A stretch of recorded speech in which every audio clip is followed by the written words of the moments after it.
Do you believe that women are sexually objectified? I do, yes. How so? Well, I mean, in the media, like on television and things, women are treated as like the domestic. Well, they play the domestic actor or actress normally, and they're seen as like the ones that normally are supposed to like stay at home and take care of the kids.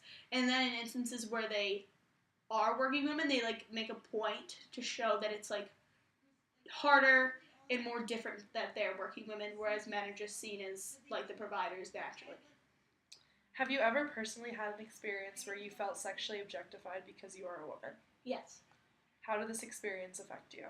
I think it makes you feel rather insecure in a way. Like that you have to prove something, whereas I don't think you should have to prove that to begin with. And what was the experience that happened to you?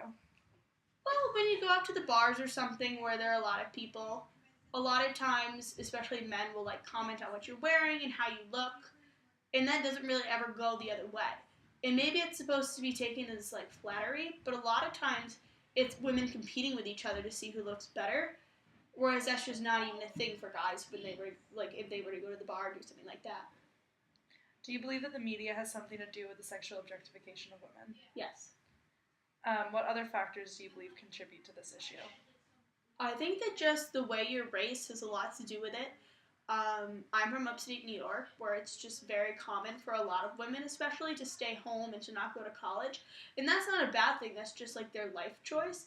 And then there are instances where there are definitely women who would like to go to college and not stay home, but they feel as though they have to because that's the role that they're supposed to fill. Recently, I created a survey where several male respondents expressed that women are not treated any different than men. What are your thoughts on this?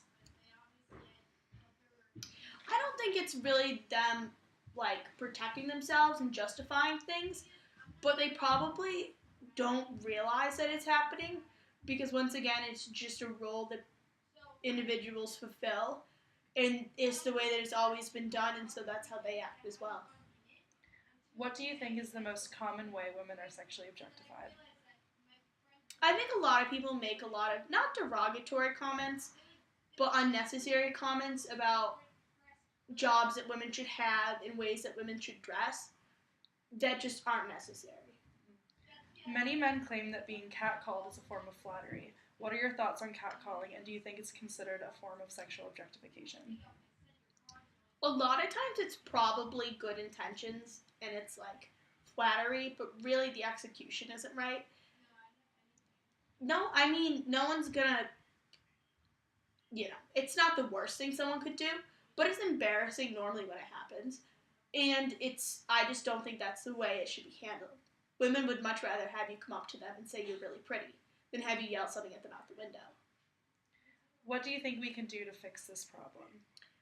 I think that it's a lot to do with mothers raising their daughters not to just accept that. And really the way that you're raised has a lot to do with how you'll think of yourself and your self-image as you get older. If you could tell men everywhere one thing concerning the sexual objectification of women, what would it be? I wouldn't want them to deny that it happens simply because it makes them look like they're at fault. I just think that maybe it's something that actually doesn't. I mean, there are probably cases where it actually doesn't occur to them that it's happening, and that's fine. But now they should know about it. And if you do realize that it's happening, don't deny it just because it looks, you're the gender that's at fault. You should step up and say something and be the bigger person. Thank you. You're welcome.